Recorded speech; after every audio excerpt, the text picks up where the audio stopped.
this public meeting. Meg, I take it we are recording from here, is that correct? We are, yes. Okay, thanks very much. As I say, welcome everyone. If we start with any apologies for absence, Meg? Just Karen, who's got the flu. Thanks very much. I'm not sure if Shia is joining us for the second part, given the time difference and where she is at the moment. Any declarations of interest? If not, we'll go on to the minutes of the last meeting, please. And please sing out if there's anything you want to raise from page 1, page 2, page 3, 4, 5, 6, 7, 8. Got a hand from Bob. Right, Bob? Andy, sorry, just a minor point, but in the list of attendees, I was in attendance for the public board.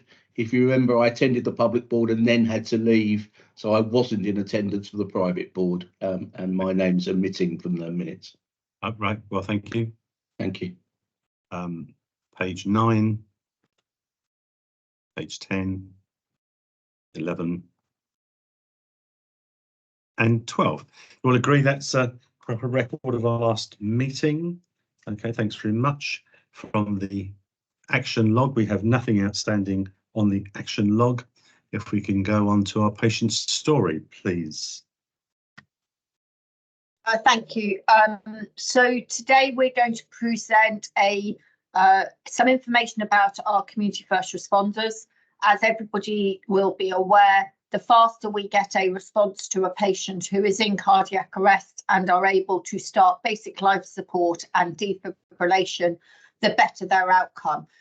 So we are joined today by Mark Faulkner, who is one of our consultant paramedics and associate clinical directors, who is going to talk to us about some of the evidence around the faster response and outcomes for patients, and share a video, and then we'll take some questions. Mark, hopefully the technology will work for you.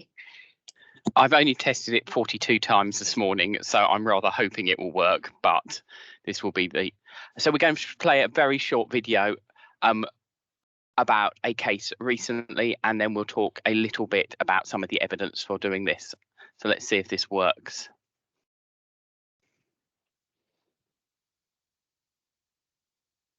Penella, can you give me a quick nod if that's come up on the screen?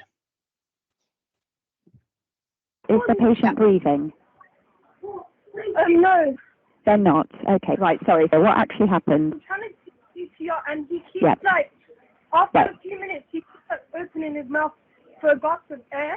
Right, listen to me then, and I'll tell you what to do, okay? So they must be flat on their back on the floor. I need you to remove anything under their head, okay? Are they flat on their back on the floor? On the floor, quick. Yeah, they need to be on the floor or it won't work. So lay them flat on their back, on the ground, remove anything under the head. Do that now, tell me when you've done it. Yeah, I've done it. Right, listen very carefully. I'm going to tell you how to do chest compressions.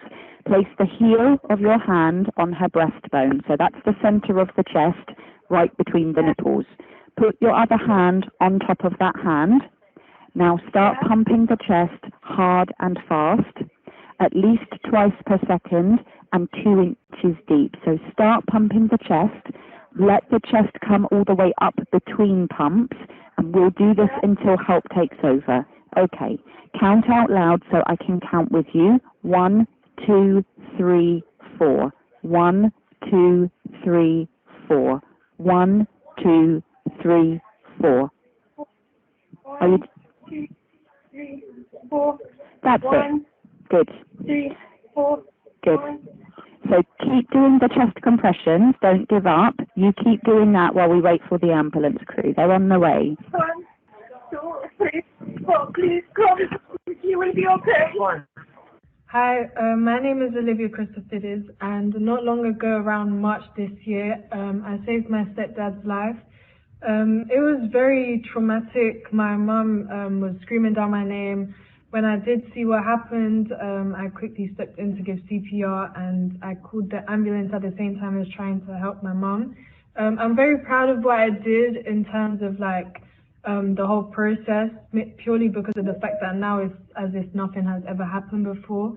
I think the awareness is that no matter if it will happen to you or not, it's just very vital, and it is very important to learn how to do CPR because one, it's very quick to do. You can literally learn it with under 10 seconds, literally, and also it could determine, you know, someone's life. So yeah, make sure, you know, learn CPR and just have your awareness about those situations.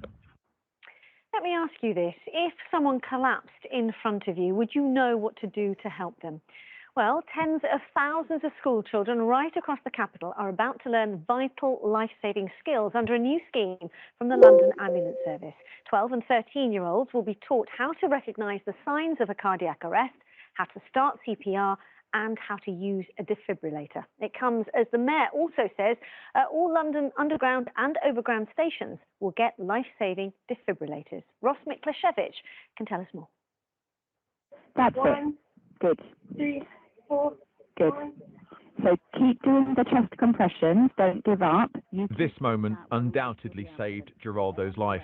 His stepdaughter, Olivia, giving him CPR. Oh, please, come. You will be okay. It was because of this young lady, and of course, her mother. I would have been in a complete different world, without doubt. I learned it like 5, 6 years ago. I used to go to Scouts.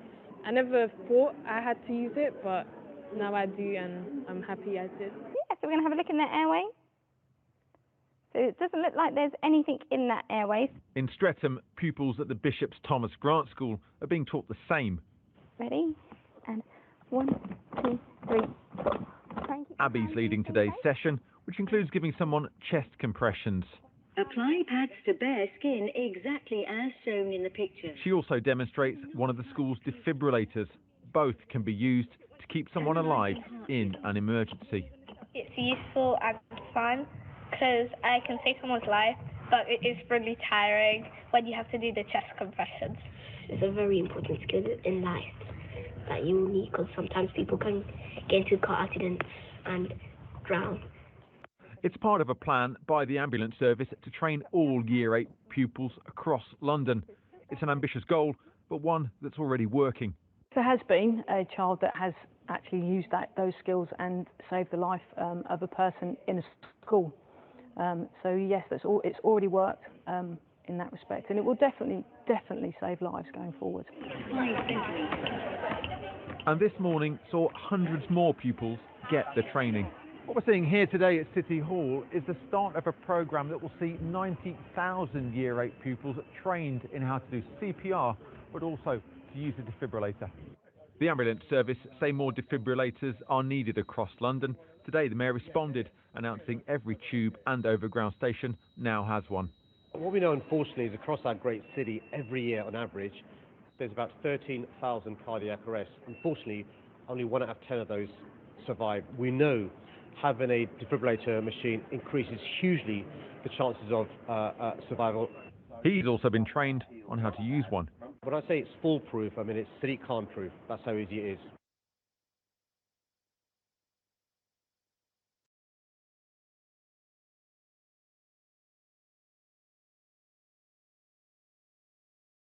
Thank you. Mark, you need to put up your slides about the evidence.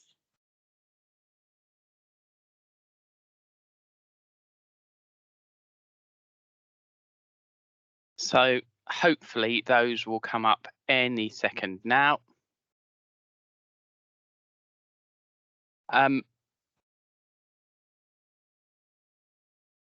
Fenella, would you mind giving me a nod if those have come up? Yeah, they're there. Yeah. Well done. So Geraldo was a 52-year-old gentleman who had an out-of-hospital cardiac arrest, so his heart stopped beating. It took the ambulance service 6 minutes, 58 seconds to arrive on scene. He was 52 years old, and the reason he is alive today is that his stepdaughter undertook basic life support before the ambulance service arrived. This is the data that shows that for every minute you're in cardiac arrest, your chances of survival decrease by 22%. So by the time you get to 4 to 5 minutes, if no one has done anything, you will have irreversible brain damage and or death. And this is so absolutely vital that in those first few minutes prior to the arrival of the ambulance service, if you are going to survive your cardiac arrest, somebody does something. If we look at our London data from our own registry, it shows our rate of bystander life support has increased year on year for over the last 10 years. And we now have 71% of our cardiac arrests having bystander life support. But when we compare that to what is going on with the survival rates in London, we have seen a small decline in the overall survival rate, probably within normal variation, but we have seen a marked decrease in the Utstein survival group. The Utstein survival group is the international comparator group of cardiac arrest patients who we think are likely to survive. So they're cardiac arrests of cardiac etiology who present in a rhythm which is amenable to a shock from a defibrillator. And we have seen a marked decrease in survival in the Utstein group, particularly during the pandemic. When we compare ourselves to whoever is best in class, we are drawn to Denmark. And if you look at their cardiac arrest survival rates in Denmark, their Utstein group is significantly greater than where we are in London, and their overall survival rate is about 5 percentage points better than where we are in London today. And simply, that if you look at the number of people in Denmark who get bystander life support, they are at 88% of their cardiac arrests receiving bystander life support compared with 71% in London. So really, to move yourselves to that best in class, this is all about getting people to do resuscitation and basic life support prior to the arrival of the ambulance service. And this is really quite marked when we look at this in terms of health inequalities. This is again some of our London data that shows you that your survival rate in London is actually has a link to where you live. Your chance of having a bystander life support is linked to the social deprivation of the borough that you live in. And the chances of you having access to a public access defibrillator are also linked to social deprivation. So this is all about how we can train a generation of young people to be that initial responders. And the evidence tells us we should be training people in about year 8 school group, and very much around moving this so that you have a whole generation of people who know how to save somebody's life. And it is worth us remembering at this point, and I'd have left my pie chart in here if I knew Professor Broe, he wasn't here, that actually that the 75% of our bystander life support, 75% of our cardiac arrests occur in the home, and it's all about having people in the home who can help in those first few minutes before we arrive. And this is the data that came out of the Resuscitation Council last year, which was where basic life support is taught in schools. Survival rates from sudden cardiac arrest are 2 to 3 times higher than where they are not taught. Any questions, please?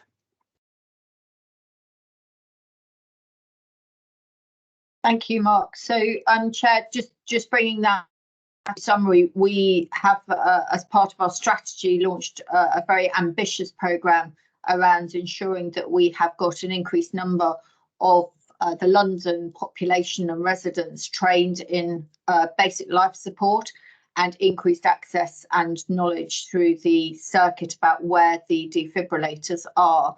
And so we will be continuing to do this training and to encourage more and more people to be able to provide this life-saving intervention. No, well done. That was really, really good. Very impressive indeed. Any questions or observations from colleagues at all? If not, Anne, please. I just ask why that particular group of school children? Is there some evidence base about why that age group that you're targeting? Absolutely. So they sit in the professional learner age group, so they are used to learning, which is really helpful. They are also probably at the earliest point of their development where they are physically able to reliably undertake CPR. When you teach it at less than that, you'll end up with smaller children who will struggle to do chest compression. So that's the first age group where you can reliably do it. And we're involved in a piece of research where we looked at retention of this information at 3 and 5 years. And this seems to be the age group who retain it the best. Yeah. Mm. So there is an evidence base to it. Yeah. Sheila, please. Thanks, Chair. Mark, it's really fantastic, and thank you. It was a great presentation. Just on the access to defibrillators and knowing where they are, I think the Good Sam app that provides that evidence, and are you merging this with some sort of app for those that are being trained, given they're the digital generation, so that they can leverage that capability? So there's two bits of technology that link to this, Sheila. The first of which is Good Sam, and Good Sam is about a community of responders who have the app on their phone. They are trained, and we alert them to a cardiac arrest within the vicinity of where they are, normally in London, within 100 metres of where they are. So that's the Good Sam. Clearly, we can't register children onto Good Sam and have them responding, but there is all of the adult work and the pop-up events we're doing, and we're registering those people, and we're working with Good Sam about the potential of a Good Sam cadet program, where we could actually get them to register, also get their mum and dad trained, and register on Good Sam. And the way we're doing that is through the UK Resuscitation Council, that there is a really good interactive digital package that they could go home and let their mum or dad to use, and then get them to register. The other bit of technology that links with this is the British Heart Foundation Circuit, which is the national defib database now, and that's built into Cleric. So where we have a call that comes in and there's a defib within easy reach, we've got details of that defib, and we can send somebody to go and get that defib. And the other really exciting bit of news of last week is that the Department of Health has agreed with the London Ambulance Service that all defibrillators should be unlocked, because it's absolute nonsense locking away life-saving equipment. And the National Department of Health standpoint now is that all defibrillators should be unlocked, which is really helpful in terms of public access, because nobody wants to be trying to work out a code lock when somebody's dying in front of you. Roger, please. Yeah, I just wanted to highlight the work that, as part of this, that Mark and colleagues have done with data to identify the best place to target this particular piece of work, which I think is genuinely innovative, and they've come up with a model there to really get our efforts to the right place. Secondly, we've launched the programme, but we are actually also doing it, importantly, and we are hitting about 2 schools a week, which was the commitment so far, which is the commitment that the aspiration that we had when we launched the programme. And I think Daniel's referred to that in his chief executive's report.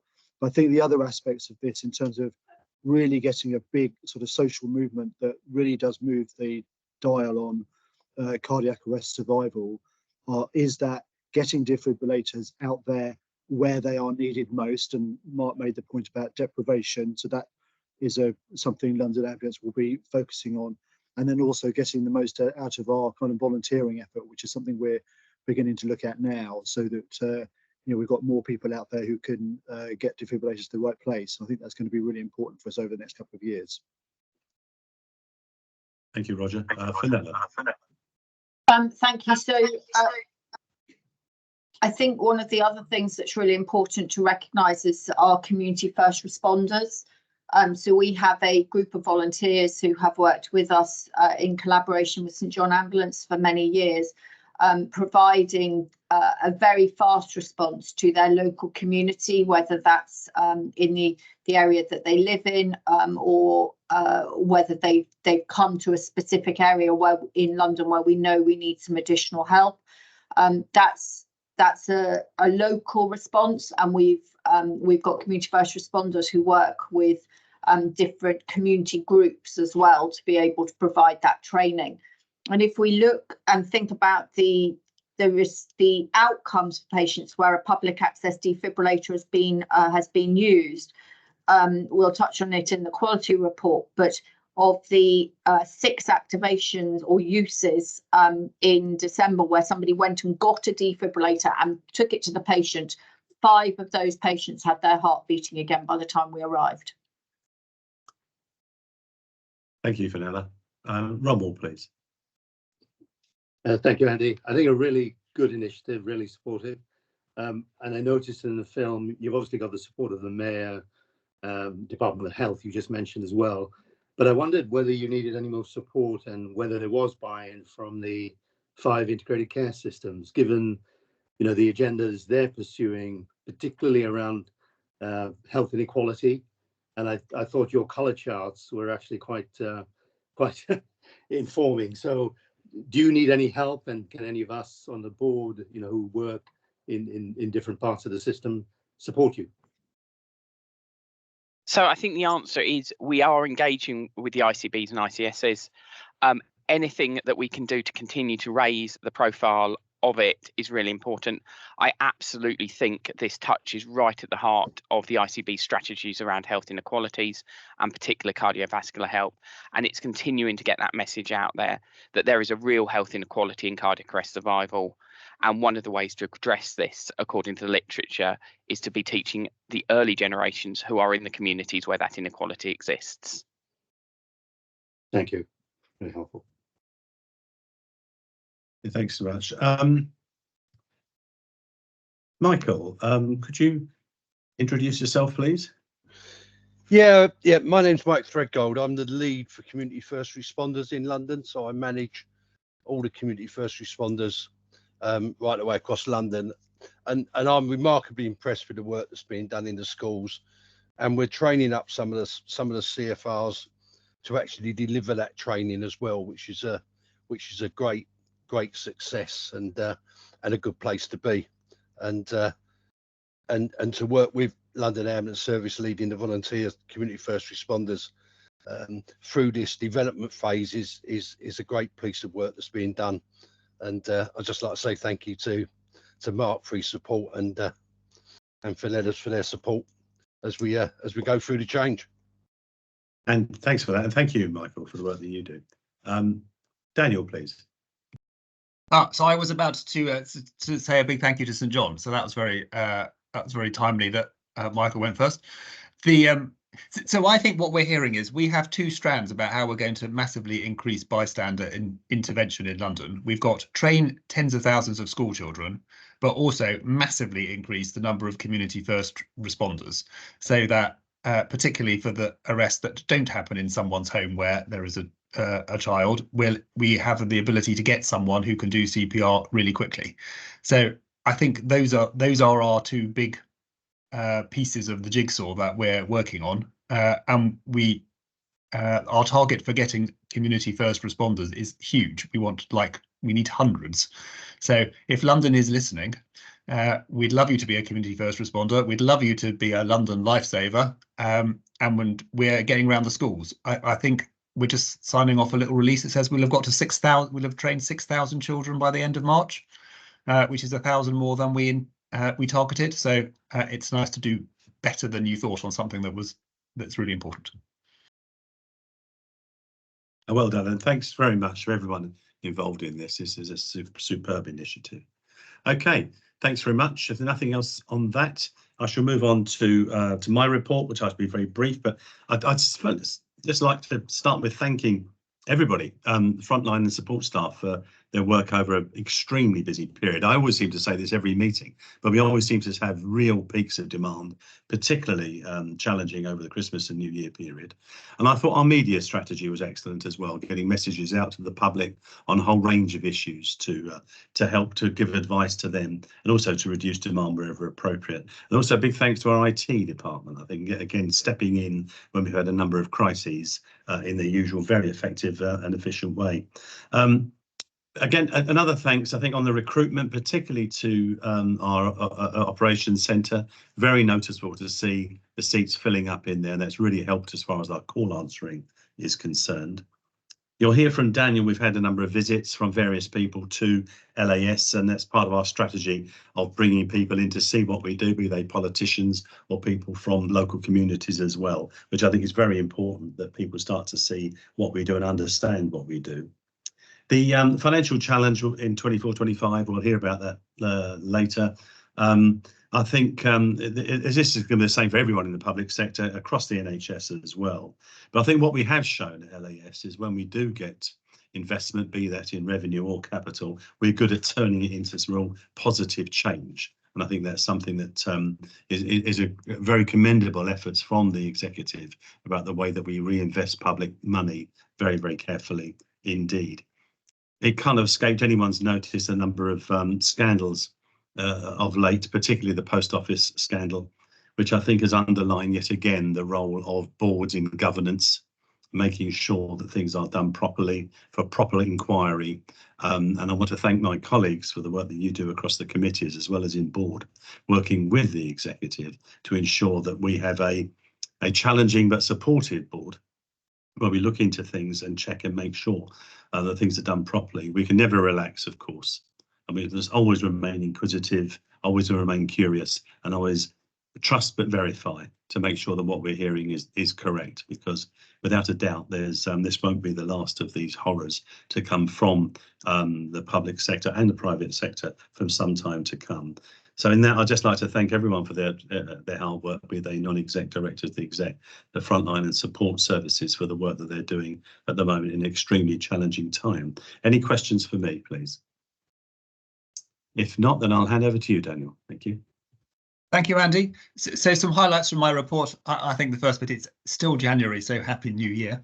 So we've made 2024 in LAS the year of the team. So we built some really strong foundations on teamwork last year, and I think everyone will get to see that when the staff survey comes out in a few weeks' time, the improvement. And we've got a whole heap of initiatives going across the organisation about how we make the year of the team really feel like year of the team to Team LAS. On the performance bit, as Andy said, it's been very busy and it's been a very complicated few weeks. We'll hear more about that shortly. In December at the board, we had the presentation that Mark also gave on launching the My Clinical Feedback app. And we said we were applying for funding to see if we could roll it out across London. I'm delighted to say we got the funding, so we will be rolling the Clinical Feedback app across the whole of the capital, hopefully by the end of March. So that is really good. On New Year's Eve, the world's first fully electric double crewed ambulance had its maiden voyage and treated patients. It's going from strength to strength. We're now at the point where it can do 2 shifts between charges. The crews like it, and there are 3 more on its way. So that is very good. Then Andy spoke about visits. We've had a lot of visits. So we've had Victoria Atkins, the new Secretary of State. We've had Helen Whatley, the Minister of Health. We've had Wes Streeting. And this week we've got Ed Davey. So then I think we'll have done all of the 3 main political parties in the last few weeks. And so far, people are really impressed by what they're seeing about the culture, the can-do attitude, the desire to provide great patient care, and all of the innovation going on. We also took the regional director, Caroline Clark, out for a ride out too, and her feedback was similarly positive. So that's very good. And I thought I'd finish with some great people news. So the first bit is that John Martin, as we said last time, he is now the interim chair at Southwest Ambulance. I'm delighted that Pauline is joining us as the chief paramedic while he's the interim chief exec. And I'm delighted that Rakesh has become Fenella's buddy as deputy chief executive. So Rakesh clearly already was on the board as CFO, but now he's deputy chief exec too. And Pauline was director of education, and now she's chief paramedic. Also delighted that in the New Year's honours, Fenella got an MBE, and Kathy Ann Burchett, who runs our operation in South East London, got a King's Ambulance Medal. I am delighted that Nigel Flanagan, who got the King's Ambulance Medal last time, was totally surprised by the BBC by being given a trip to his football club of choice, which is Manchester United, in recognition of all of the huge amount of charity work he's done to raise money to buy or for people to donate presents to give to children at need at Christmas. And there's an amazing lady who's got the first ever paramedic to receive the Diploma in Medicine in Conflict and Catastrophe, who is Nikki Hewitt, who's one of our advanced paramedic practitioners. And then lastly, someone who I've met many times in the last couple of years is Josh Thorne, who has just joined us as a newly qualified paramedic. And boy, has he made his presence known right across the ambulance sector for championing, in particular, dyslexia and the ability to overcome that and become a paramedic and pass all the exams. So there you go. Loads of great people things to finish with. Thank you, Daniel. I think we will all give our congratulations to colleagues for their awards, for Nella and Kathy Ann, particularly in the honours list. So really well done, and to the other colleagues that you mentioned. Any questions for Daniel, please? If not, thank you very much, and I say repeat my thanks to you and your team for some exceptional work. Really, really well done. And we'll go on to performance then, and Pauline, please. Thank you. Good afternoon, colleagues. So the performance report that I'm going to present will cover the three main lines of service delivery, those being at the control room, the EOC, ambulance operations, and our IUC, Integrated Urgent Care Centre, and the data covers the November and December period for 2023. So if I turn to the Emergency Operations Centre first, we did see activity rise in November and in December in terms of calls coming into the contact centre. 163,000 calls in November and 182,000 calls in December. We don't have a metric that particularly measures that activity, but we do measure the metric of how quickly those calls are answered. We have inconsistently been achieving the target of 10 seconds, with the mean in November being at 15 seconds and the mean in December being at 23 seconds. And some of that is indicative of the volume of calls that we were seeing coming through those 2 months. What we have done throughout the year to meet that demand is ensure that we have the right level of staffing in the control rooms to be able to answer those calls and then dispatch the ambulances. So we have seen an increase through the recruitment programme from February 2023 to December 2023 of an additional 92 whole-time equivalent call handlers, which is certainly taking some of the pressure off of those the volume of calls coming into the system. We've also, through that period of time, increased our emergency dispatchers by 12 whole-time equivalents since February, meaning that we have 170 posts, individuals in post now. We plan to achieve the target of 185 by the end of the financial year as part of that recruitment programme. If I turn to ambulance services, our category mean, so for our most critically unwell patients, has seen some consistent variation between the 7 and the 8 minute over the last 2-month period, achieving 7 minutes 35 in November and 7 minutes 59 in December. That continues to be a focus in supporting the response to those critical patients. If I turn to our category 2 performance, our performance in November was 41 minutes and our performance in December 52 minutes, outside of the 18-minute expectation of national target. However, we should note that compared to when we compare that performance to the December 2022 performance, we've seen a 31-minute improvement in our response times to those patients in category 2. If I turn to our category 3 patients with a target of 60-minute response, we have not been consistently hitting that target. However, we have seen a significant improvement, and we are significantly better than the national average within this regard, demonstrating the priorities we are placing on this group of very important patients. Throughout the 2 winter months, we've been focused on reducing the handover delays that we're seeing at our hospitals.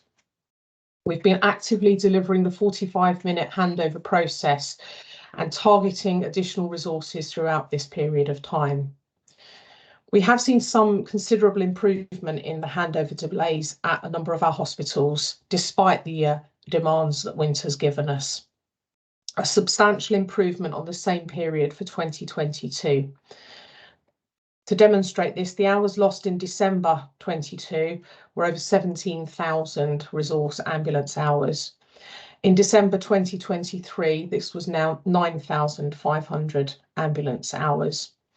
Where appropriate, we've been cohorting patients and using our resources to support hospitals, along with working with those hospitals to reduce all ambulance delays and improve the process of those patients being handed over when they arrive at hospital.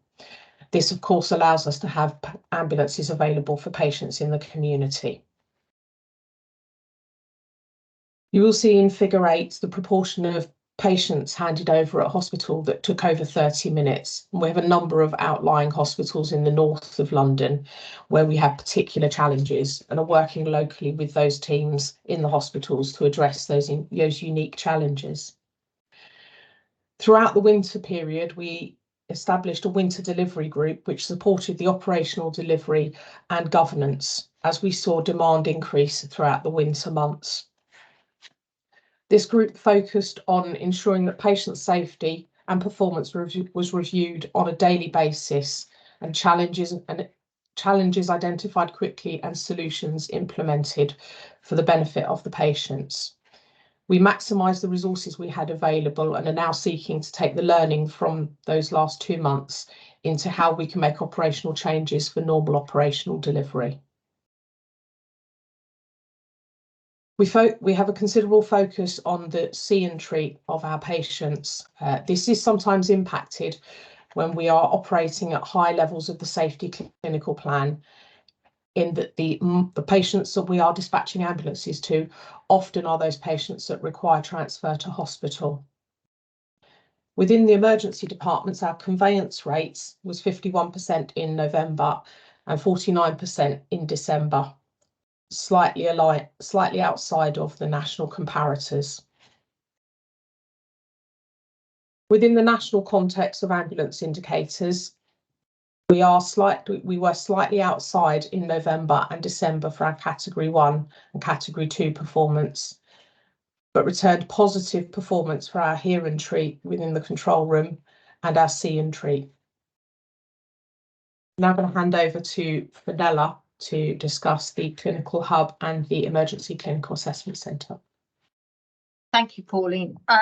So as has been previously reported, there is a big piece of improvement and transformation work going on in the Emergency Operations Centre, where we take all of our 999 calls, but also provide emergency clinical assessment for patients in order to be able to identify the best healthcare pathway for them, to ensure that we are providing care closer to home wherever possible and not conveying patients to our busy emergency departments, where we know that our ICSs have built so many community pathways for us to be able to access.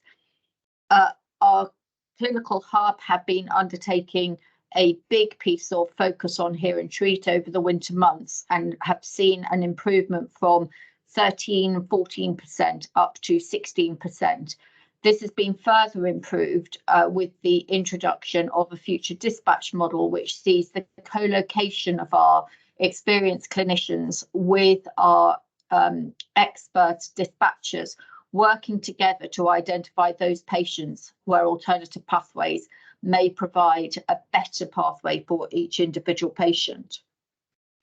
Over the November and December of 2023, we saw an increase of 1,000 hours of clinical assessments taking place. So we were delivering 10,000 hours per month, and that has resulted in nearly 15,000 clinical assessments being undertaken compared to under 10,000 in the summer. In addition to our clinical advisors, we are utilising navigators in order to be able to help patients to find the right pathway to be able to get their care closer to home or refer them back into community teams who already know them very well. Staffing has increased on the clinical hub in order to be able to do this and is focused on becoming multidisciplinary. And we have recruited more nurses over the past few months in order to be able to benefit from that multidisciplinary working. Another area of development that's been ongoing during this financial year is the urgent community response cars. We now have 8 running each day across London, and we have seen nearly 9,000 patients up to the end of December receiving a response, which is a paramedic working in collaboration with an urgent care community team member. Of these patients, 70% have been able to be managed at home and safely passed on to their community teams without conveyance to hospital. Our mental health joint response car has worked very closely with the Metropolitan Police during the introduction of Right Care, Right Person to ensure that a health response is sent to patients who are suffering a mental health crisis. And we are regularly seeing 6 of these dual staffed cars with a paramedic working with a mental health practitioner responding to those patients to ensure equity of access to care. Rakesh is now going to talk about the integrated urgent care. Thanks, Manella. Yeah, so integrated urgent care, our 111 service. These services are commissioned locally by each ICS in which is not how 999 services are provided, and LAS now provides 111 IUC services across all 5 ICS areas in London in conjunction with other partners as well. So this report it covers the whole of London in that sense. As you've heard from Pauline, December saw an increase in demand for services across LS 999, and that was also true for 111 services. So in December, our calls received were just under 250,000, and that increased from 181,000 in November. And the calls we answered were 219,000, and that increased from 172,000 in November. So there's a significant increase in demand, and that had an impact on some of our performance metrics. So the first one is calls abandoned. So how long before a call, how many calls are abandoned, and you can see in figure 17 that although we were making some progress over the last 6 months or so, December we saw that increase go up of calls abandoned, and that was purely driven by significantly driven by increase in demand. Other metrics that 111 services are measured by is how quickly we answer the calls. And again, in December, we saw an increase in our call answering times, again driven by increase in demand. There was also increase in sickness with our call handlers during this period as well, in common with the general public. Other metrics that we measure is emergency department case validations, and that again there was an improvement over the last few months, but that was impacted in December. And there are other metrics that you can see there, and all of these were have been improving over the last few months, but December in general they fell away due to the increase in demand and sickness, and increase in sickness levels as well. So I'll pause there, Chair. Thank you very much. Any questions from colleagues at all on that? Just going back, Pauline, to the handover delays. Obviously, there's been a considerable improvement on the last 2 months of the year against the year before. What brings about that improvement? And I suppose, and how else do we try and drive those waiting times down? Thank you. So I think there are a number of things that have brought about the improvement that we've seen. Certainly closer relationship working between the local teams and the local individual hospitals. Certainly the introduction of the 45-minute handover focus really allows both our clinicians and managers and also the hospital clinicians to focus on a plan to hand those patients over a lot sooner them waiting until they've been in a queue waiting to hand over. So I think that certainly has helped, and also being very proactive in how we support managing the hospitals when they're under pressure, especially those hospitals where they have 2 sites, so they can sometimes manage some of their demand across their 2 sites. So I don't think it's one single change that's been made. I think it's a number of incremental changes that have really come together to focus on the importance of the patient that's still waiting in the community, as well as the patient that's waiting in the hospital. Thanks, Pauline. Daniel, please. So I was just going to pick up a 111 indicator, unless you want to carry on with the. So figure 20, which Rakesh didn't talk about, is the ambulance cases validated. And I just wanted to pick this up because there's quite a big theme in the ambulance land world, which says 111 generates far too many ambulance dispositions. And it is true that the pathways tool in the 111 does say to a lot of patients, we're going to get you an ambulance. So if you think in 111, it's a band 3 or a band 4 person going through an algorithm. So it's quite a high level thing, and it's quite a risk averse tool. So what we have done in London, and we now do it for all of the 111 providers, is all of the dispositions where the pathways tool says you need an ambulance, we then phone the patient back with a clinician to do an assessment. And in doing that, we massively reduce the number of ambulances that go to a patient face to face. And what we're really proud about is for the last few months, we've got 100% of all of the ambulance dispositions being validated by a clinician. We think that's made really quite a big difference. And we're getting many, many fewer frontline crews saying the person who was referred by 111 didn't actually need an ambulance, because nearly all they now do, because we've already been through a triage process, a clinical assessment process by a clinician. So I just thought I'd flag that up. Thanks for that, Daniel. Any questions from anybody else on performance? If not, thank you very much. Anne, please. Can I just ask about clinical ringbacks on 111? So obviously we're off target and we have been for a while. What do we know about patient behaviour in that gap between waiting for a callback and it actually happening?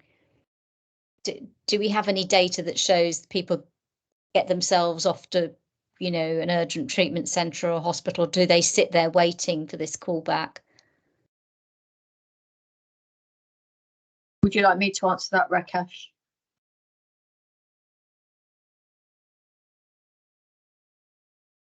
You're on mute, I think. I think Rakesh is on mute, but I think.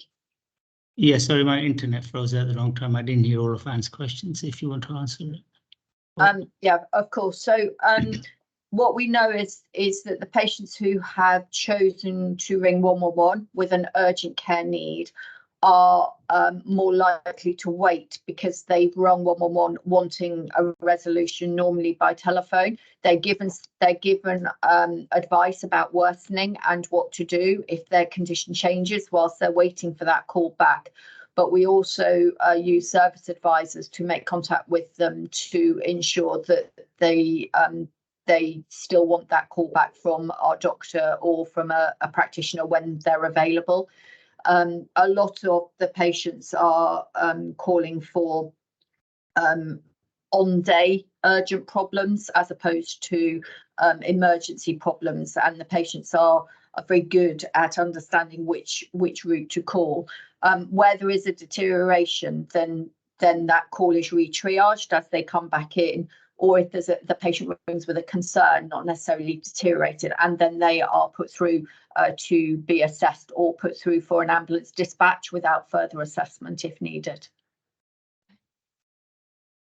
Thank you for that. Daniel? So I think we should also say to Anne's question, we're going to put a huge focus on this particular indicator in Q4, because we really don't think where we are is good enough. So we've got lots of plans that we're now making happen to ensure that we get much closer to where we're supposed to be by the end of March. Good, well done. Thanks very much indeed for that. Very good reports, thank you. We'll move on to quality, and Fenella, please.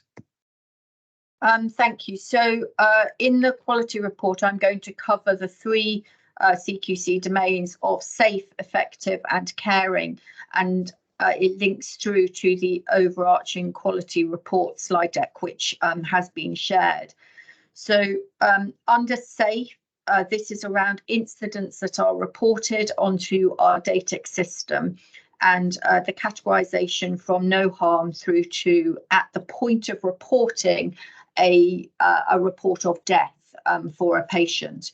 The no harm categories have increased a lot in November 2023, and this is to be praised, and our thanks go out to all of our clinicians and all of our staff right across the organisation, because it shows a really positive reporting culture of where there is a concern, they are reporting it and we are able to investigate it and to make improvements and to learn from what they are telling us.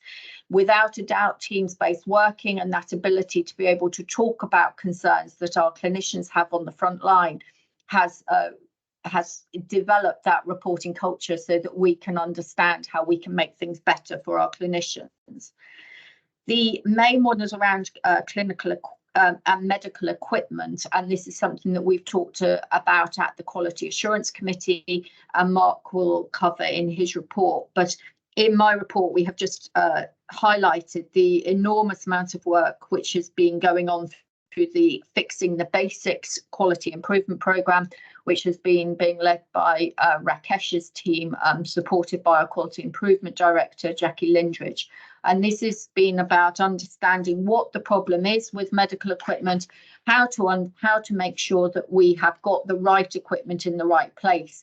And then the more recent one is about fleet tethering, so making sure that the ambulance that returns to an ambulance station goes out the next day from that ambulance station, so that as a team working from that station, they are taking ownership of that ambulance. We've seen really positive outcomes from that, with a revised minimum maximum stock levels, review process of getting medical equipment out from the logistics warehouse, training of our logistics team to be able to service our life packs, which are our monitors and defibrillators, and being able to respond in a timely way to incidents that are reported. It's also brought the team working broader than just the clinical team into them working very closely with the logistics team.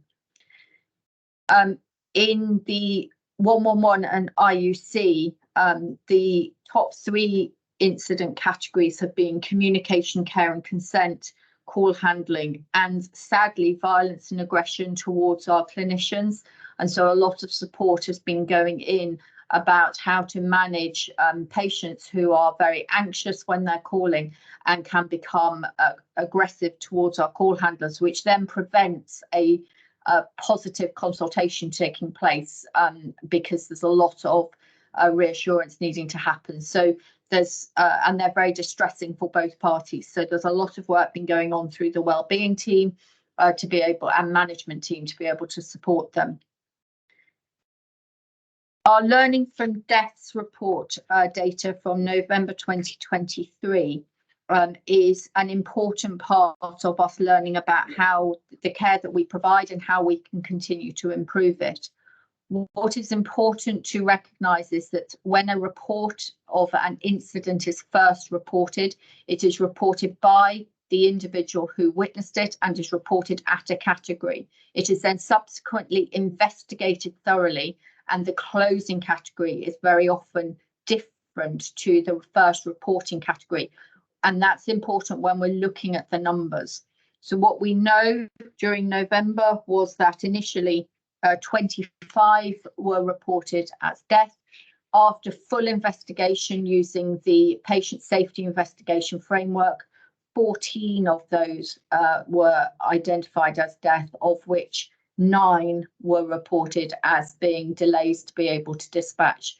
So I think that's just an important nuance to be able to explain, because what's first reported and what is the final report may not always look like they're the same thing.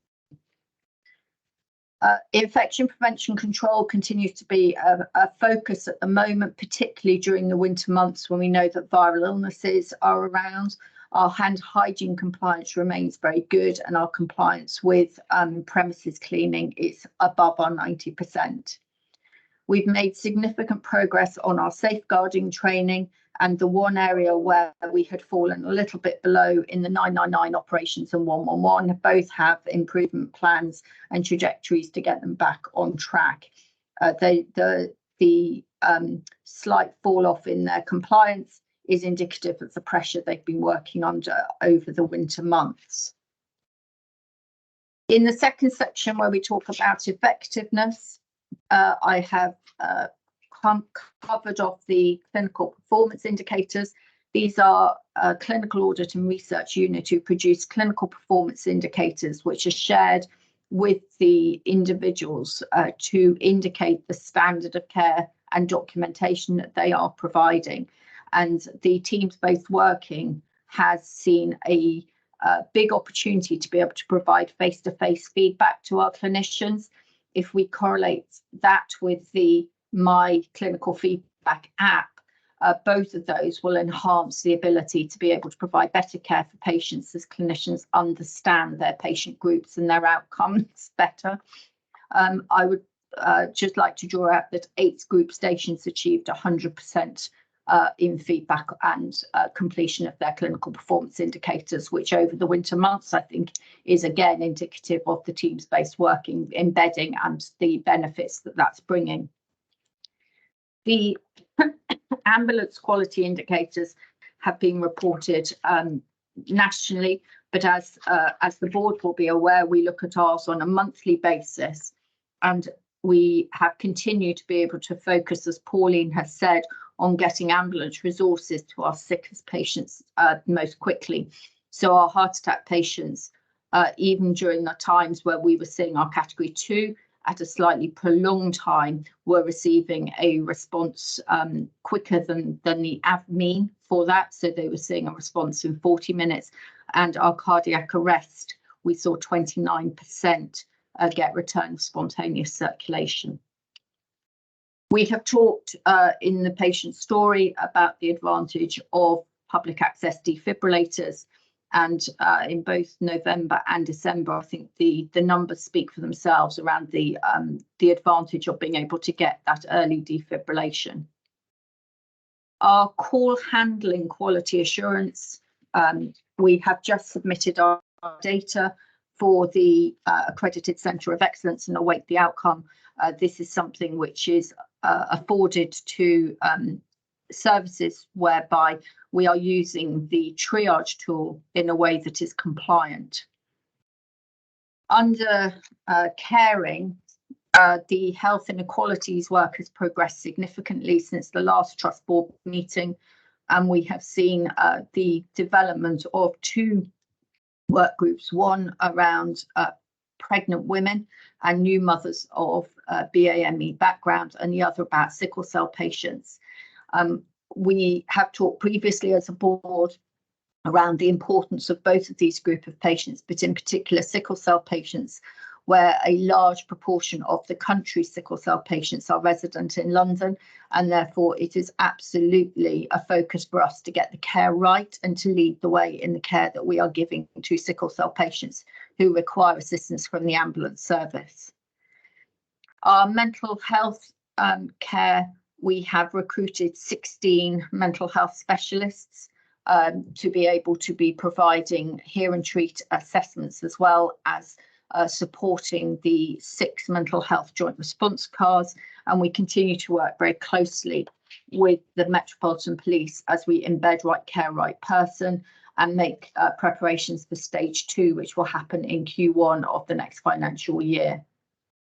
Frequent callers, I'd just like to thank the Integrated Care Boards who've been working very closely with us in order to be able to ensure that patients who require regular access into healthcare provision across the whole system have got clear plans that enable our clinicians to provide the right care for those patients when they are in a crisis situation.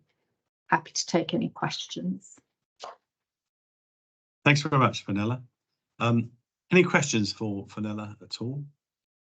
Any part of that report? If not, thank you very much indeed. Really comprehensive as a report, some really good work going on there. Thank you. Right then, we'll move on to the Quality Committee, please, Mark. Thank you very much. Just a very few things to add to Fenella's excellent report. We obviously spent a long time looking at the quality report and considering the issues that are arising. You'll notice that there's been an increase in issues around drugs, and that relates to the new use of midazolam, which is a new issue and is being managed well, but that explains the data there. Fenella mentioned the medical equipment as another rising problem, and a further audit is going on that in deep dive, and that's coming back to the next Quality Committee. One of our concerns in the past has been around training, and you'll see that the training has improved around the Mental Capacity Act, so we're now hitting our targets. But when we were looking at the deep dive into incidents, it became apparent that the application of the Mental Capacity Act and its use in practice isn't always as good as the training. And so further work is underway now to look at how the training is used, and audit is going on that as well. And then the last thing I wanted to mention was the right care, right person, which Fenella just mentioned, that due to her team's work and the work with the police has actually gone much better than we feared. So we're recommending that it comes off the risk register because it's being implemented well. So just wanted to highlight that. Obviously happy to answer any questions. Thank you, Mark. Yeah, just echoing that last point on the right care, right person. I think there's been some very good work there, and I think many of our fears so far have been allayed about the impact on that. But well done for everyone on the work you've done with the Met and with colleagues. Any questions for Mark at all on his report? If Daniel, please. Just on the RCR, the right care, right person thing, that all our concerns have been allayed because we've put a lot of resource into making sure that we are managing the workload that has come from the police appropriately. Just to be clear that this isn't a free good. This is care required to quite a lot of patients a day, and just also to be aware that in April the police are going to transfer some more work under right care, right person to us when we have our mental health ambulances. Patients who are requiring to go under Section 136 to hospital, or they'll be wanting us to take them with a policeman as opposed to the police taking them with us. So that's quite an extra piece of work too, with quite an extra cost. Thanks, Daniel. I think absolutely right. I think the work you've put into it and the other colleagues have put in has paid off on this. That you'll keep us apprised of developments with regard to any further demand on our resources through right care, right person. Right, we'll move on now to people, please, and Damien. Thank you, Chair.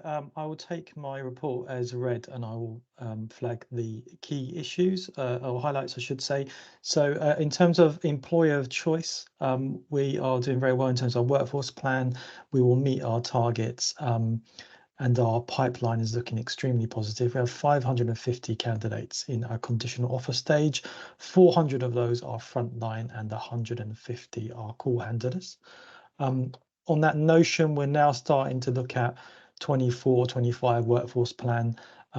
That's a continuous exercise throughout January and February, but we should be issuing that towards the end of the financial year and setting out our recruitment plans going forward. This is all very much supported by a turnover rate that is within our KPI. It remains at 10%, and our frontline leavers is below plan as well, and that's been a trend throughout the year. Unfortunately, and this has been cited in some of my colleagues' reports, this is the first time this financial year we have struggled slightly with seasonal absence. So we've gone slightly above our KPI of 6% in this last quarter. That's been pushed via seasonal increases in coughs, cold, flu, chest and respirational problems. But in truth, I think our opportunity is our short-term mental offer, and we spent some time in PCC looking at that. I think we're in a very good place in terms of long-term mental health support, but with respect to short-term, we need to go back and look, can we support our staff any further? Related to that, our psych support continues from our wellbeing offer, and we've now shifted some focus into stay conversations, particularly in EOC. Finally, in our OD space, the staff survey results are embargoed, but they're looking very promising, and I should be able to report back post-March to this committee. The OD key activity outside receiving the staff survey is working with the Greater London Authority for Jobs and Skills. This is a pre-apprenticeship course looking at core skills and LAS as an employer of choice, and that's gone very well, and we hope those applicants come forward and take us up. And finally, we've just offered a launch of new leadership courses for all our leaders and teams, ranging from Band 4 all the way to Band 8 and 9. That's part of our cultural programme looking at leaders. I'm happy to take any questions. Thank you. Thank you, Damien. Some really good developments there. Rommel, please. Thank you, Damien. Really, really good work. I actually wanted to single out and call out something that isn't in your report this time, but I know it's high on your agenda. You've probably read in the press, you know, the issues the NHS faces around sexual safety, and I know we were one of the first to sign up for the charter.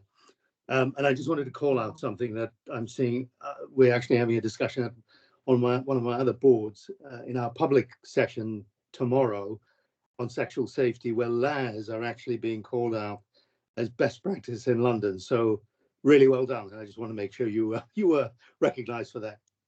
Yeah, thank you very much, Rommel. We're working very closely with Catherine Hinewood from NHS England in supporting their launch of the charter, very much supported by ACE. But it's an issue that I'm very pleased that the board fully support addressing. Well done. Thank you. Daniel, please. So you mentioned in your report, Damien, that we've got this grant from the Mayor for helping people without the right educational opportunities be able to apply for a role. I just want to say I went to visit the precursor of this, which was a thing we ran with Unison, where we have helped 300 of our own staff get a Maths and English GCSE so that they can apply to actually get onto the paramedic pipeline. And it was a totally incredible experience to go into a classroom and watch a class being taught of adults, the English and the maths. I have to say I couldn't do the maths. That was a bit of embarrassing. But we're onto something very, very special here, and the grant from the Mayor is really going to massively help, I think. Good, well done. Thanks very much. If nothing else, Anne, on to people and culture, please. Just a few things, because Damien's given a comprehensive report. Damien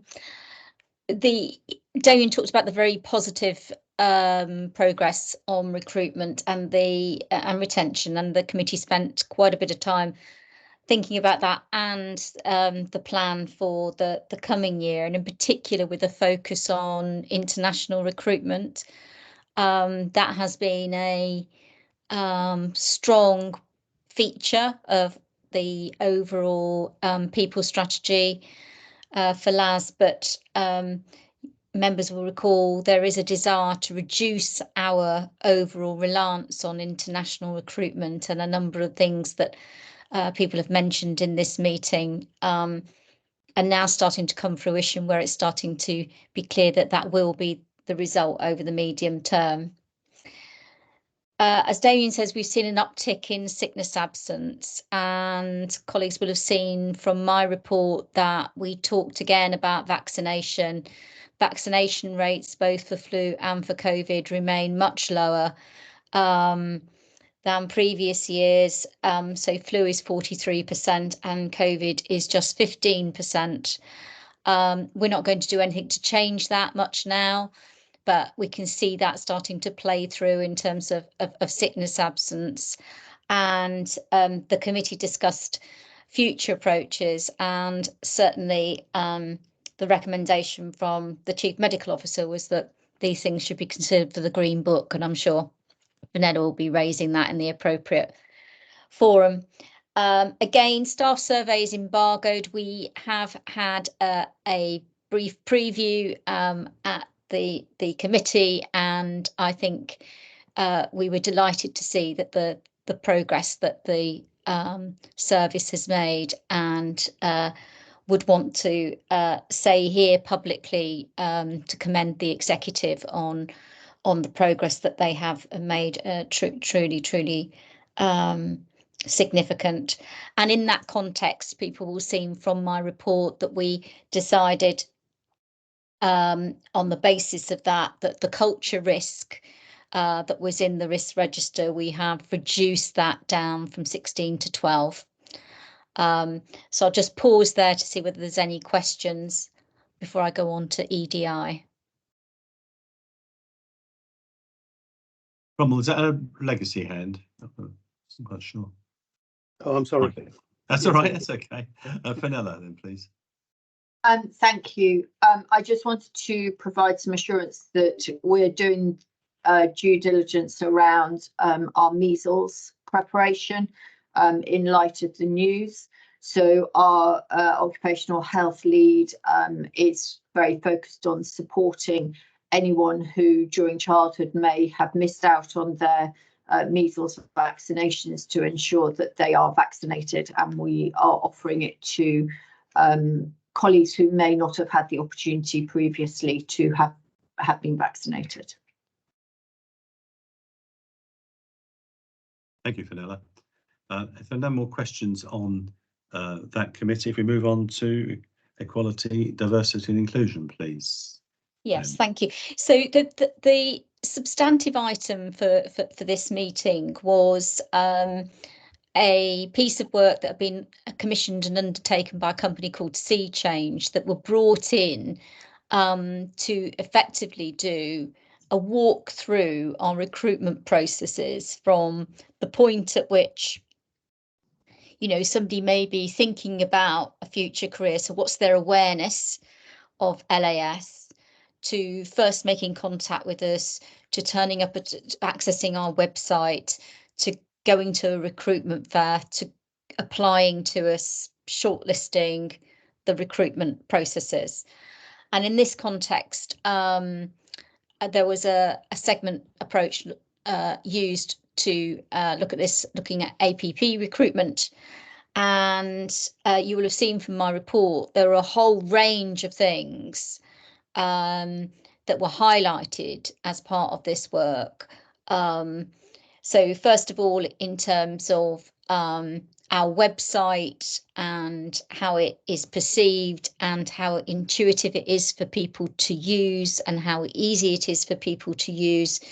There were mystery shoppers who went to our recruitment fairs and had some important feedback for us about how quickly we were to move people from interest to considering an application to making an application, and some helpful input in relation to other services such as the police, and examples of how they behave slightly differently and perhaps more proactively than ourselves. Recommendations relating to how we work with our education providers to include the diversity of increasing the diversity of applicants, and also thinking about barriers to application, and in particular one that the committee will have heard me talk about before and heard Damien talk about is C1 driving licenses. The fact that somebody has to pay for a C1 driving license at the moment without actually knowing whether they'll get a job with us. And so we had a discussion about, for example, how might we overcome that. So it's a very useful piece of work where there were recommendations at each point of the recruitment process. And now we need to look at that and look at how that might apply to other types of recruitment that we're doing. And then the committee asked that we revisit the delivery plan that has been signed off to make sure that the actions that we've got within that plan are covered. I should also mention that there is a scheme, and I don't think Damien mentioned this, but there's a new scheme in relation to positive action in relation to recruitment.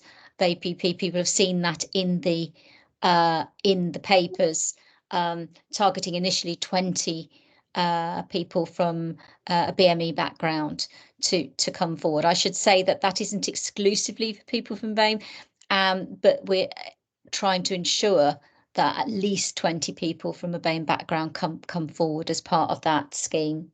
The only other thing to note is that the quality delivery system was brought for discussion and approval, and the committee noted it. It's a very positive outcome to that particular audit, although noticed some different outcomes to that was in RES and DES, and therefore asked for further triangulation of the scores within the equality delivery system, RES and DES. So happy to take any questions, or if Roger wants to add anything I've missed. Thank you, Rick. Go on, Roger. Yeah, there's just a couple of bits. So on the equality delivery system, it highlighted one in particular issue, which is about data collection of data on the protected characteristics, both for patients and our staff. So we're implementing some measures to try and significantly improve that, and so to collect data more systematically, and also see if we can flow data from other bits of the NHS into our system, so we can use that as well. So that was an important point. And also we're continuing with the work on EOC, which we discussed last time, which was to try to support applications from Black and Asian colleagues, and also to ensure that our interview processes are suitably independent and scrutinised. So we're continuing with all of those things as well. So this is a really, and the Sea Change report, ExCo's asked me to lead a piece of work looking at our response to that, which will form a very significant part of our business plan for the coming year. So we're on the case with that as well.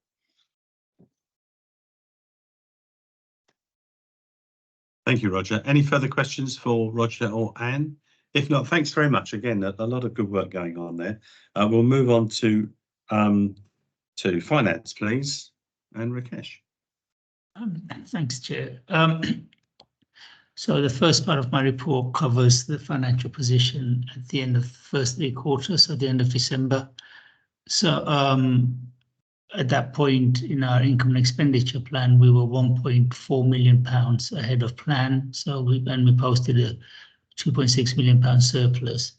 But more importantly, despite this being ahead of plan, we are still forecasting to deliver a break-even plan by year end, so by the end of March. Our capital program, our plan was to invest just over £30 million. And at the end of Q3, we've spent £21 million. And you can see in the report where the more significant expenditures were. So our investment in replacement of our fleet, our estates development, particularly Bernard Weather House, which will house our new 111 contact centre in South London. On the infrastructure side of my portfolio, so fleet, as I've mentioned, we continue to take delivery of the new double crew ambulances, and you can see in the coming months we'll take delivery of more cars, more mass casualty vehicles, and for heart. And as Daniel's already mentioned, we had a successful trial of our first purpose-built, full electric double crew ambulance on New Year's Eve, and that continues to go out on shift. The other development since the last board report is we now have, after 9 months worth of work with the Department of Transport, at Fulham, we now have a bay that can do our MOTs, which is really good for not having to take our vehicles to provide us as an efficiency, part of our efficiency program. On estates, we continue our refurbishments on a smaller scale, but we have just taken a short-term tenure of a property just outside Cody Road, near Cody Road. That'll help us with some decanting works and also potentially provide us with some additional space for our heart in the east end and in the east side of London. Logistics, we continue to provide the service. We have now trained our medical equipment technicians with more training to maintain some of our equipment in-house rather than having to send them away. which was causing significant delays. So that's a new development. Sustainability, I will bring an update, around a much more a larger update on sustainability as zero, a green plan. But we've delivered 5% of our reduction. That was the target for 23-24. So that was a good outcome.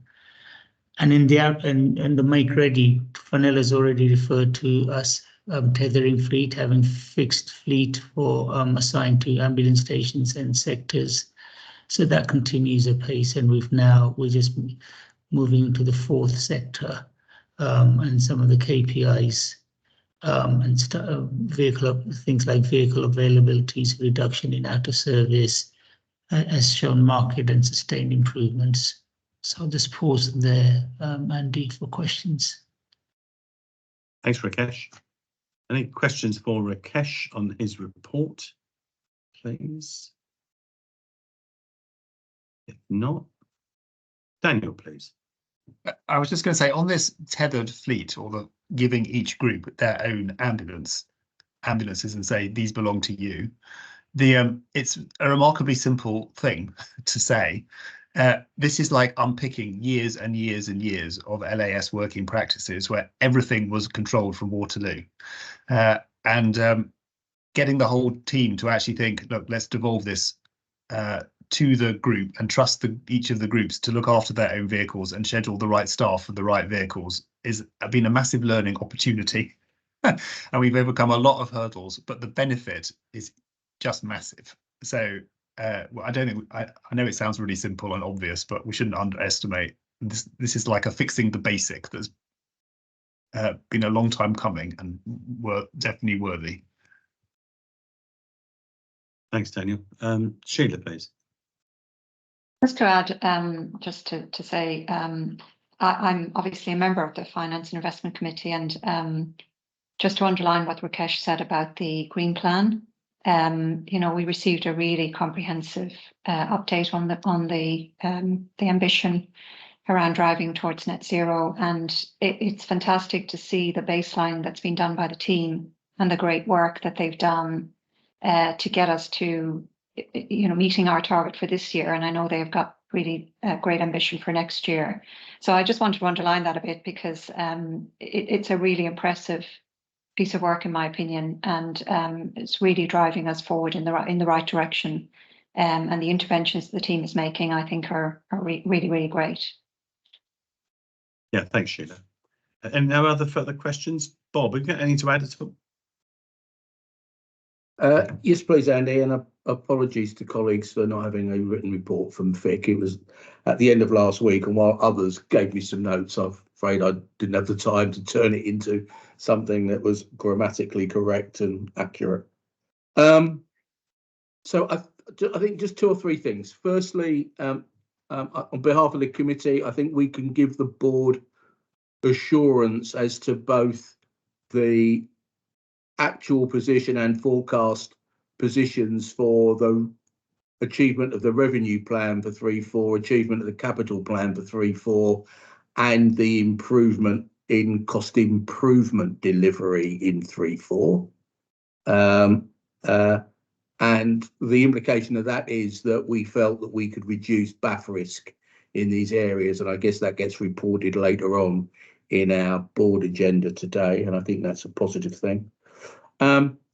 We also took assurance about the magnitude of and the quality of the work underway on the medium-term financial plan and the associated strategy with that. But I do think the committee need to alert the board that there is a complexity and challenge associated with 4-5 that sort of officers have yet to get to the bottom of, although they're moving in exactly the right direction.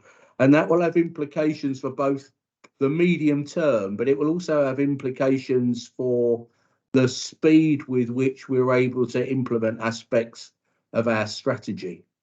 And I think we'll need to recognise that at the board when we bring back a further iteration of the 4-5 plan, and then we bring it into FIC, and then we look at bringing that to the board for formal approval in a few months' time.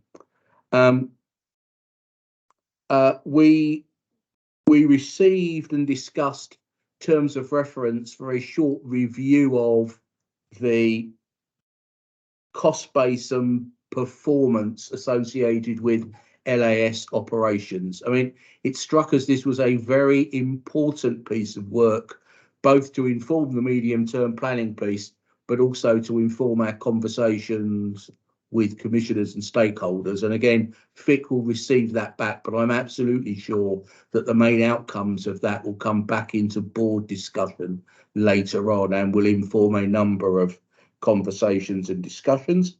To pick up Sheila's point, we received a very comprehensive report on where we were with the implementation of the Green Plan. And not only Sheila's right to point out the confidence we've got in the baselining that then sets us up to do some good forward reporting, but there are some very positive stories there that I think will form the basis of good content for our annual report this year, and the extent to which that we are demonstrating sustainability and social value to the population of London. We received an indicative business case for the redevelopment of the estate of Bow, and while we were supportive of the strategic direction and need for that, but we will be receiving a future report on that deals with a few things that are still outstanding, but it's inherently linked with how we land a capital plan for 4-5 going forward. So we need to make sure that we dovetail those appropriately. And then finally, we agreed that we would transfer some risk that had previously been overseen by the Finance Committee to the new Digital and Data Committee. And that was just tying things off appropriately so that we've got the right oversight in the right place. And I'll put that all into words, and that will come out subsequent to the board meeting. Thank you. Thanks very much indeed, Bob. Questions for Bob at all? I think your reference to 24-25 and the possible impact on our strategic plan are very pertinent, and we'll look forward to that discussion in due course. If there's nothing else on finance, thanks very much for everyone's contribution on that. And we'll move on to corporate with Mark, please. Yes, I hope people agree that my area is relatively low risk. So what I was just proposing to do is pull out 3 headlines from my areas for people to consider. Starting off with complaints, our complaints backlog is now the lowest it's been since I've been here. There's been a reduction in the number of complaints received, largely driven by better response times. You'll see the biggest category of complaints subject is behaviour and conduct of crew. And to try and get a better understanding of that, we've been having a meeting with the senior operational leads just to look at some case studies and to make sure the right people of the right seniority in the structure are getting feedback on the complaints, so that they can pick up any trends or pick up any repeat offenders. But that's an ongoing piece of work. Secondly, I just wanted to flag that for our legal team, the burden of inquests has increased this year. That's partly just because of a COVID backlog, but I guess we should also just be conscious that as our 111 business has expanded, we're getting more inquests through that route. We have commissioned a short piece of external work that'll be looking at the organisation and staffing of our legal team. That will report middle of February. And then the final area I wanted to highlight was information governance, where I think it's fair to say we've shown a improving trend in our information governance arrangements and our compliance with the DPST. So far this year, we've had 9 information governance incidents reported to the ICO. 6 of them have been closed with no further action from the ICO. They've been satisfied with what we've done. Our IG team have initiated a piece of benchmarking work with other ambulance services, and we're getting some interesting information that when it's finalised will be reported to the audit committee when it meets in February, just to compare our rate of incident reporting with other organisations. Those are just the three things I wanted to highlight. You know, well done on driving down the open complaints. It's been a really steady and very commendable improvement. Thank you. Ron Moore, please. Thank you, Andy. Thank you for your report, Mark. Just one question. On the policy compliance, I just noticed you had number 13 policy, I think, that were 2 years out of date. I just wanted to check, is there anything material or significant in those policies there that we need to be concerned about? So the number of significantly overdue complaints was... No, policies. Sorry, policies. Yeah. So the figure you're quoting, 13, is where we were at the beginning of 2023. At the moment, we've got 2 policies that are in that position now. Both of those policies are in the final stages of approval, and will come back into compliance. Some of our policies, particularly those which involve staff, have quite a complex approval mechanism, including getting agreement from staff side in some cases. So there's some policies which are a bit more convoluted in getting agreement than others. Thank you. We're in a much better position than it appears. Yes. Great. Yeah. Great. Thank you. Daniel, please. On the bit you said, Mark, about the number of inquests, which have been incredibly high and caused, I mean, that's a huge amount of work. Are we thinking that is a permanent state of affairs, or do we think they will decrease again? Well, so I think there's 2 aspects to it.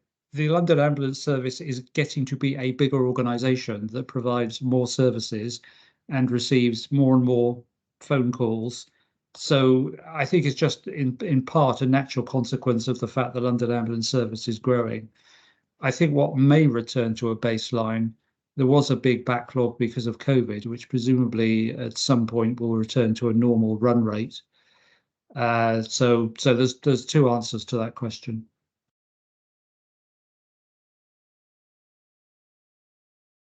Okay, thanks very much. Any other questions for Mark? If not, thanks very much indeed. We'll go on to data and digital, please, Sheila. Thanks, Andy. Yeah, so similar to Bob, just apologies. The committee met yesterday, so we don't have a written report. So I'm just going to run you through some of the key highlights from the meeting yesterday. So the first thing to say is that I think everybody's aware that part of the remit of this committee was to provide assurance around the execution of the recommendations arising from the Verita C1 coding error. So pleased to let you know that we've now concluded the delivery of all of those recommendations, the in-scope recommendations, of which there were 12. 11 have completely been closed out, and the committee has scrutinised all of the evidence associated with those. There is one recommendation, recommendation 6, which had about 10 different actions associated with it. And that was all around things like change control processes, good exercising good processes and implementation of those controls, as well as managing the reduction in our dependence on single points of failure, such as one contractor who really understood the BI system, the business intelligence system. So of those 10 actions, there are 7 that have been completed, and 3 are underway and on track for closure. So what we've agreed is we were ending up starting to duplicate reviews. So what we've agreed is that we will transition those 3 outstanding action items into a business as usual report, which we receive when we meet each time from the data quality group. So we're going to formally close down the C1, the tracking of the C1 recommendations, because they're substantively complete, and continue to monitor those final 3 actions as part of our business as usual work in the committee. The second thing we did was we receive regularly an update from Claire and her team on the work they're doing to, the work she's doing to develop the digital and data strategy, which is a really important piece of work that's going to underpin and enable the trust strategy that we launched in September. So what we spoke about yesterday was we're very happy with the priorities that are starting to emerge from that work, and also with the guiding principles, one of which I mentioned last time, which is around making sure that we're avoiding building bespoke systems, and we're actually changing our operational processes rather than implementing novel bespoke solutions. But there are a number of other principles also around making sure that we're very robust and resilient in our cyber and our security posture. So we discussed the work that's ongoing, very pleased with that progress so far. What we talked about was as we transition from strategy into execution, it's going to be really important to identify outcome-based deliverables from the work and to really prioritize where we're going to spend our money, because obviously we'll be in a situation where there's scarce funding available. So very important that as the roadmap is developed, we're really clearly outlining where we can actually drive efficiencies, what that might mean in terms of investment and the outcome of that investment, where we're supporting and enabling our staff by providing the right digital tools for them, and of course where we're supporting patient care. So Claire is going to continue to work on the strategy with the expectation that we would receive, I think, Claire, you're thinking a final version around the summertime. And we also mentioned that would be something that we would want to bring back in one of our board discussions in due course. We also then looked at our data quality and received a report from our data quality group. This group was formed really directly arising from the governance we were putting in place, taking the learnings from our C1 recommendations.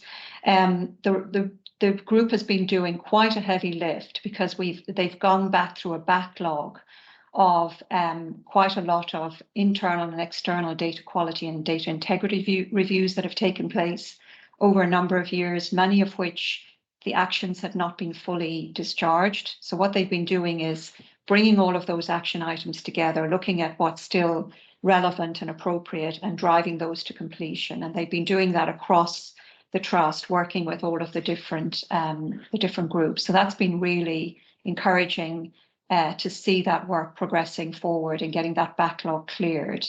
And then in addition to that, they've launched a number of new reviews. So one of the reviews we were hoping to see the outcome from yesterday was the CAD review, but that is actually going to come back to us in March because it needs to go through the internal executive review first. They've also launched an EPCR review because that solution or that system has been in place now for over 2 years, and really important to go back and look at the data quality and make sure that the data still remains at high standard of integrity. And indeed also we'll receive back some reports on work they've been doing to look at what are the key metrics that inform some of the decisions we make in terms of looking at our performance reports, so that we can be confident that the source data and the quality of those metrics allows us to be confident in the KPIs we're receiving at board level. So all of that work is ongoing. What we talked about was just trying to bring that together into a more cohesive work plan, so that from meeting to meeting, the committee can really follow the progress. I think it's still a little bit, there are a few little pieces moving around at the moment. So we talked about that yesterday, and we think that will be a really good next step. And then finally, just on the risks, just to say we received a very good report from Claire on Claire has conducted, since she's joined, a full review of the IT risks, IT and cyber risks within her directorate. And so Claire's developed a heat map, which was very helpful. And I guess what it highlighted for us is that, we still have quite a lot of heavy lifting to do in terms of improving and modernizing our infrastructure, and that those risks need to be constantly monitored and driven down. And part of the strategy work the risks will also inform the priorities around decisions we take on the projects we need to do when we get the strategic roadmap. So with that, 2 risks have been transferred back in, as Mark said, from the FIC. That is the infrastructure risk, which Claire is now going to take a broader look at, and it will be informed by her heat map that she's just concluded on. So we think we'll get a much broader articulation of that risk, and then we'll be able to monitor the various milestones to starting to drive that risk down. The other 2 risks, one is around the MDT, the rollout of the MDTs. That actually we discussed leaving it at the current score, but because there's good progress being made on the deployment of the MDTs, we'll likely look to reduce that in March. And then finally, on the data quality risk, we agreed that it's looking like we could start to reduce that, but we decided to be a little bit conservative until March because of the additional work that's ongoing to complete the roadmap, or sorry, the work plan, and also to provide us with some of these these additional data reviews that are being conducted at the moment. So we may well have some reductions in March, but we're going to leave the scores as they stand for now. So just let me check if I have anything else. I don't think so. Just to say as well, sorry, one more thing. We did talk about, you know, as this committee is taking more shape, we will want to start looking at some of the big programs of work, particularly the infrastructure modernization programs, and just receiving a report on the progress those various projects are making. So we'll take a look at those at the next meeting. And then we also said that we should start looking at where there are perhaps some critical systems that have suffered failures, that we should be looking and examining perhaps root causes of some of those critical failures, just so from an assurance point of view, we can be confident that where our investment dollars go, our investment pounds go, and also where our focus is, that it's really addressing those key critical areas that support the delivery of our services. Well, well done. Thank you very much indeed. There was an awful lot in that meeting, wasn't there? It was very complex, some of the matters that you were discussing and dealing with. I'm very grateful for the drive you've given, Sheila, particularly around finishing off the Verita issues. But it's really good. And Claire, thank you for your leadership over this. It's really some really good stuff coming out at the moment in a very complex arena. Daniel, please. So I was just thinking, but from having been at the committee yesterday and what Sheila said, the sheer amount of stuff that we have to do in this space in the next couple of years is enormous. I just wonder whether we should be asking Claire for an exec report that goes with Sheila's report each board too, because I think that will help drive us all of the understanding. I mean, just so much of what we use is going to be replaced again. So. Yeah, I think you're absolutely right. That there's just so much there, isn't there? There was an enormous amount in that meeting yesterday, and so it will be very helpful to have a sort of comprehensive updates. Because it'll have impact on every other bit of the organisation, won't it? All of these issues will, and it will play into finance, it will play into audit, play into a whole range of different things. But very grateful. Is that you back, Daniel? Yes, I was going to say when you say it has an impact on the whole organisation, I think one of the things that is different in the ambulance sector than when you come from a hospital is a hospital can more or less function without IT for a period of time. There is absolutely no way the ambulance sector works when you don't have telephony, radio, or the CAD, the thing that's the equivalent to the PAS, because you're dealing with so many people all at the same time in very quick succession. The paper just becomes an absolute bottleneck in providing good care. So they really are all mission critical. You can't do the ambulance sector without the tech. Now, I did wonder if this might feature as another one of our development days to really get inside this, because I just thought, this, as I said, I'm repeating myself, but there was so much in that meeting yesterday. You think, crikey, there's a lot of development here, a lot of risk here, a lot of money here. Yeah, there's an awful lot of things in there. But again, I repeat my gratitude to you, Sheila and Claire, for your leadership over these vital issues. Any further questions on these matters? If not, then we'll move on to board assurance, please, Mark.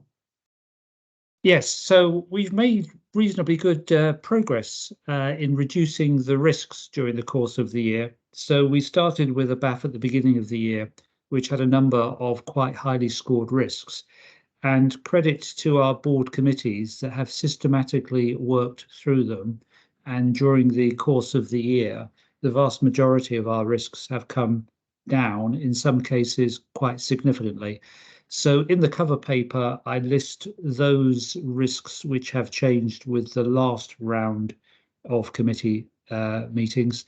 You'll see that the Quality Assurance Committee reduced 2 risks, one around quality standards in stroke, cardiac care and cardiac arrest. And we've also reduced the risk for right care, right person, as we've had more experience of working in practice and got more confidence in our arrangements to deal with that.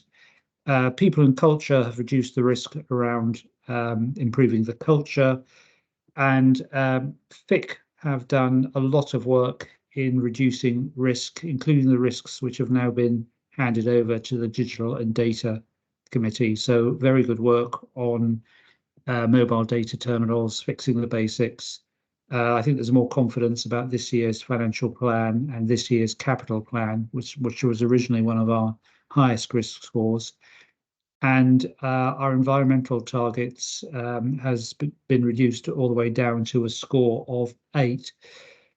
Just to pick up Sheila's comments on the Digital and Data Committee, because that was only yesterday, this paper hasn't been updated with the latest information, but there is actually an error shown in risk 1.5, which is the data quality one. It's shown as a rating of 12. In fact, the committee, as Sheila was saying, agreed it should stay at 16. So we should correct that for the records.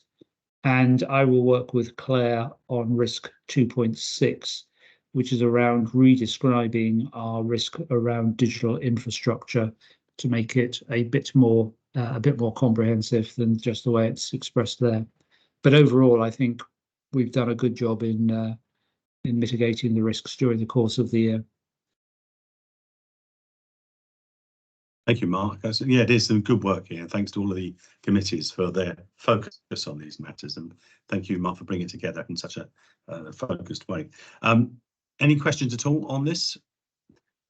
If not, thanks very much indeed. And we'll move on to business plan, please, Roger. Okay, that's me. So this is the Q3 report. This is against our business plan, which of course is year 1 of our 5-year strategy.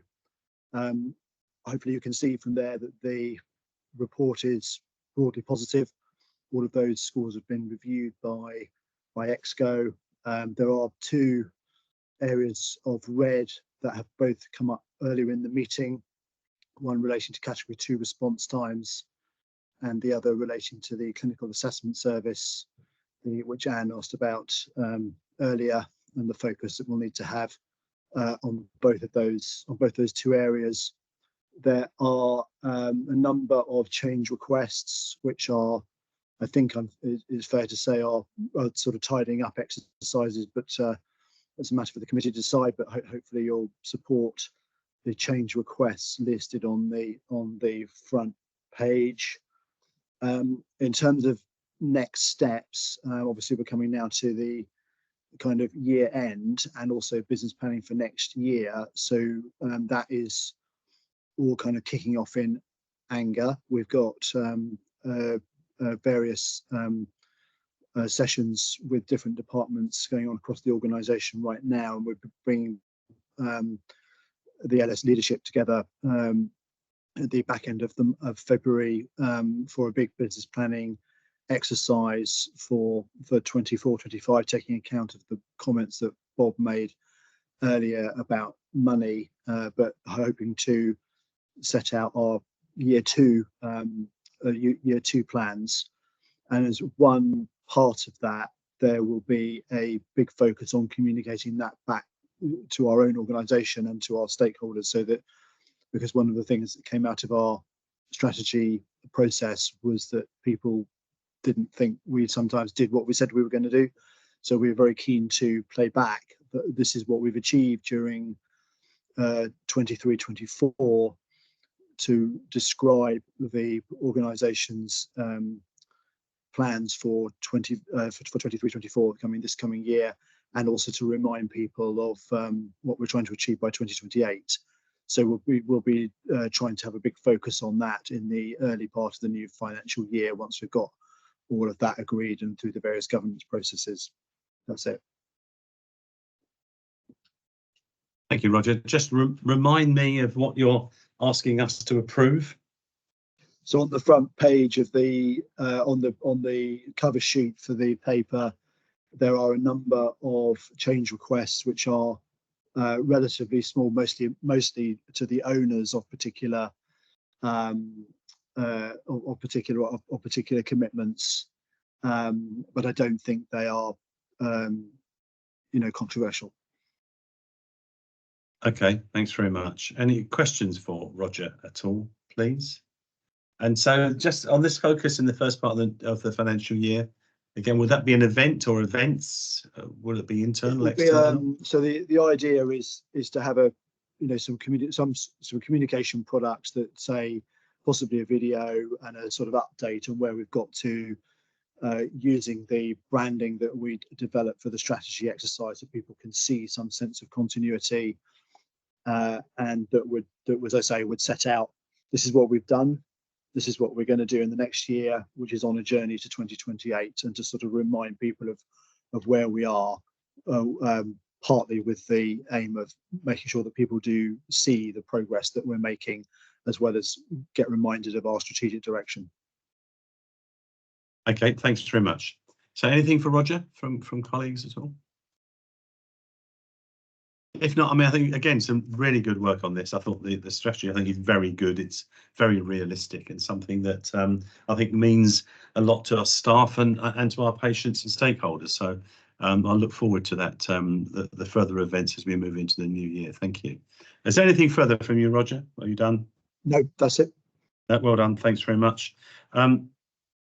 We have a question. Someone come in. Sorry. We have a question from a member of the public, Daniel, which you've got, I think. Okay, the question goes, is there or should there be joined up London-wide mechanism for ambulance staff to formally feedback and be encouraged to feedback to the Trust in regard to the impact of low traffic neighbourhoods on their ability to perform their role, such the findings can be proactively communicated to the local authority concerned by the Trust? So we've had questions about low traffic neighbourhoods before. So the answer goes, we already encourage our crews to report traffic delays and whether delays are caused by a physical barrier through our incident reporting system, DATIX. Each of these reports is reviewed and then discussed with traffic officers either in the relevant local authority or at Transport for London as appropriate, with the aim of improving emergency access. We also discuss these issues at the Emergency Services Group, made up of the borough traffic teams and TfL, and make representations locally where necessary. Traffic management schemes have been amended both during their design and after implementation in response to our feedback to better recognise operational needs for unhindered access for emergency care. That's part one. And part two goes, at LAS, we do clearly focus on getting to our patients quickly, but we also do support measures to improve public health by reducing traffic and encouraging people to walk and to cycle. But we do know that changes to road layouts, traffic management schemes and road closures can impede our access for critically ill people. So our overall message to the councils when they're designing low traffic neighbourhoods is please talk to us first, but also please avoid barriers that are physical barriers like planters and lockable bollards, because it's much easier for us and for them if the barrier is an automatic number plate recognition camera and it automatically goes down when we approach it. There we go. Sheila, I mean, that was your question, I think, wasn't it? I mean, we're not expecting you to write that answer down, but we will send it to you as well. I mean, any further thoughts from yourself? I think you're on mute, Sheila. Can you hear me now? Gotcha, yep. Thank you. Yeah, fairly obvious that you would prefer ANPR over a physical barrier, and I'd assume that would be a fairly obvious thing to address. But what we're more concerned about is the increasing rollout of LTNs and similar to a heart attack, the congestion grows and increases, and it's actually more of an issue with the main roads, the artery roads, being increasingly congested, such that passage and response times of ambulances, it's just not happening. Speaking to ambulance drivers, and anecdotally, because we have lots of volunteers out at traffic filters and so on, we've got 2 LTNs in Streatham. One is on trial. It's not clear to ambulance staff often whether they can drive through. So that message isn't necessarily reaching them. And also, they've got more priorities. They're very robust people. They're not going to spend their time after a call filling in a Datix system saying, oh my gosh, the traffic was terrible, when they've got 1,000 other priorities. So I'm not sure. It's a frog in hot water situation, I think, in London. I think that the traffic is getting exponentially worse as the LTNs choke the main roads, and that the impact is being seen by the flashing blue lights being stuck all over London. And I wondered if, rather than having a facility where they can report, that they were actively encouraged to feedback, especially for people who've been in particular locations for a few years. They can tell the difference of how long it takes them to get from A to B. And I wonder if the Datix system is sufficient. And P.S. thank you for your work. I've been scraped off a roundabout after an RTA with a truck, and I was very glad that the ambulance could get to me quickly. And I know that's such an important thing. And in London, it's so challenging. So yeah, thank you for your time. Time for a coffee for you. All right. Thank you, Sheila. I mean, obviously there are a number of different views on a whole range of things here, which we see on social media all the time. And we've seen in the build up to the mayoral election as well, there are some quite fixed views. At the risk of extending the discussion for too long, but any final thoughts from yourself, Daniel? Well, I just wanted to bring Pauline in to comment on paramedics' love of completing incident forms, which I think is quite legendary, really. So I think there are 2 sides to that. I do think, yes, of course, we would want the documentation to be filled in because it builds the real picture of what's happening and when we are seeing delays. But I think there is also a reality of how being congested, roads congested in London can kind of creep up on you. And when you see it every day, you don't necessarily see that as something out of the ordinary or unusual. What I have just taken away from what you said was around confusion over where you can drive and where you can't drive. And I will take that back to our driving standards team and see if there's more we can do that just clarifies that message with our staff, so they're very clear what roads they can go down, what they can't go down, and just re-emphasise the need to report things if they are delayed. Thank you. And well done. Thanks for your question. Very grateful. Thanks. And then one bit of tech to add. So clearly the crews have a mapping system in their cab about where to go, and Sheila was referred to it as the MDT thing, as the acronym. So we are replacing a totally legacy MDT system, which does not have accurate maps and does not routinely get updated, with a new national mobile app, which is called NMA, which gets an update from Ordnance Survey every 30 days downloaded to it. And that will mean that when councils do put in the low traffic neighbourhoods that are permanent things, not the trial things, we will actually know about them way more quickly than we currently do. One of the issues is our antiquated infrastructure as opposed to a council problem. So that will be rolled out by the end of, I think it's the end of 24, 25, we'll have done all of the vehicles with NMA.